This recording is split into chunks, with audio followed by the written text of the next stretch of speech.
ಇನ್ಮುಂದೆ ದೇಶವನ್ನ ಇಂಡಿಯಾ ಅಂತ ಕರಿಬಾರದು, ಭಾರತ ಅಂತಾನೆ ಅಧಿಕೃತವಾಗಿ ಕರಿಬೇಕು. ನಾಳೆ ಮಾತಾಡೋಣ ಬನ್ನಿ, ತಲೆ ಕೆಡಿಸ್ಕೋಬೇಡಿ. ಅದ್ ಯಾವ ಅಳಸಲ್ ಕತೆ. ಸಂವಿಧಾನ ತಿದ್ದುಪಡಿ ಮಾಡಬೇಕು ಅಂತ ಹೇಳಿ ಆರ್ಎಸ್ಎಸ್ ರಾಷ್ಟ್ರೀಯ ಪ್ರಧಾನ ಕಾರ್ಯದರ್ಶಿ ದತ್ತಾತ್ರೇಯ ಹೊಸಬಾಳೆ ಕರೆ ಕೊಟ್ಟಿದ್ದಾರೆ.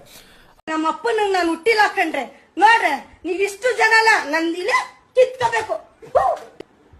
ಈ ಕಡೆಗೆ ಮೈಸೂರಿನ ಕ್ಯಾತಮಾರನಹಳ್ಳಿಯಲ್ಲಿ ವಿವಾದಿತ ಮಸೀದಿಯ ಬಾಗಿಲು ತೆಗೆಸೋಕೆ ರಾಜ್ಯ ಸರ್ಕಾರ ಯತ್ನಿಸಿದೆ ಅಂತ ಮಾಜಿ ಸಂಸದ ಪ್ರತಾಪ್ ಸಿಂಹ ಆರೋಪ ಮಾಡಿದ್ದಾರೆ. ನಮ್ಮನ್ನ ಅವ್ನು ಎಷ್ಟ್ ಜನ ಜೊತೆ ಹೋಗ್ಬಿಟ್ಟು ಯಾವನ ಹತ್ರ ಇಸ್ಕೊಂಬಂದೆ ನೋಡೋಣ, ಸುಮ್ನಿರಿ.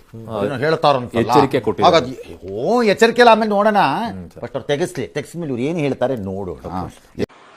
ಹಿತಶತ್ರುಗಳಿರ್ತಾರಂತೆ, ಬಹಿರಂಗ ಶತ್ರುಗಳಿರ್ತಾರಂತೆ, ಅಂತರಂಗ ಶತ್ರುಗಳಿರ್ತಾರಂತೆ. ಒಂದ್ ಕಡೆಗೆ ಈ ಬೆಂಗಳೂರಲ್ಲಿ ಸರ್ ದೂರು ಕೊಟ್ಟ ಮಕ್ಕಳ ಪೋಷಕರ ಕೇಸ್ ವಾಪಸ್ ಪಡೆಯುವಂತೆ ಮದ್ರಸಾ ಮುಖ್ಯಸ್ಥ ಅನ್ವರ್ ಅಲಿ ಮತ್ತು ಹಸನ್ ಬೆದರಿಕೆ ಹಾಕಿದ್ದಾರೆ. ಬೆಂಗಳೂರು ನಿಮಗೆ ಸಮಾಜದ ಭಯ ಇಲ್ಲ, ಆ ಗಂಡನ ಭಯ ಇಲ್ಲ, ಸ್ನೇಹದ ಭಯ ಇಲ್ಲ. ನೀವು ಬೆಂಗಳೂರು ಮದ್ರಸಾದಲ್ಲಿ ಆಗಿದೆ. ನಾವು ಪ್ರೊಟೆಕ್ಟ್ ಮಾಡ್ಕೋತೀವಿ ಮದ್ರಸಾನ. ಅಲ್ಲ ಅದನ್ನ ಬೆದರಿಕೆ ಆಗು ಮಾಡ್ಕೋತೀವಿ. ಏನ್ ಯಾವ್ದು ಬೆದರಿಕೆ? ಬಾಲಕಿ ಯಾರ್ರಿ ತಲೆ ಹಾಕಕ್ ನಮ್ಮ ಮದ್ರಸಾ? ಬಾಲಕಿಯರ ಮೇಲೆ ಯಾರ್ರಿ ನಮ್ಮ ಮದ್ರಸಾ ತಲೆ ಹಾಕಕ್ಕೆ?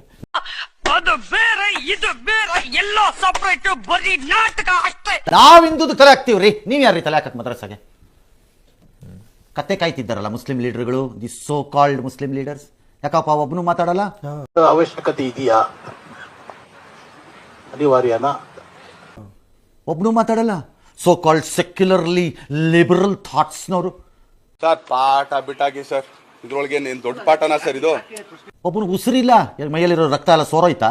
ಹಿಜಾಬ್ ವಿಚಾರ ಬಂದಾಗ ಹೆಣ್ಮಕ್ಳು ವಿಚಾರದಲ್ಲಿ ಬುರುಡೆ ಬಿಡ್ತಾ ಇದ್ರಿ. ಹೆಣ್ಣು ಮಕ್ಕಳ ಹಕ್ಕು, ಹೆಣ್ಣು ಮಕ್ಕಳ ಸ್ವಾತಂತ್ರ್ಯ ಅಂತ ಬುರುಡೆ ಬಿಟ್ಟಿದ್ದೆ. ನೀನ್ 7 ಮಿಂಡ್ರಿ ಆದ್ರೆ ನಾನು 14 ಮಿಂಡ್ರಿ. ಈಗ ನಾಲ್ಗೆ ಎಲ್ಲ ಅಡ ಇಟ್ಟಿದ್ದೀರಾ? ಎಸ್. ನೀವು ಒಟ್ಟಿಗೆ ಅಂತಂದ್ರಿ ಸರ್, ಅಂದಿನೇ ತಿನ್ನಿ ಹೋಗಿ. ನೀವ್ಯಾಕೆ ಅನ್ನ ಉಣ್ಬೇಕು?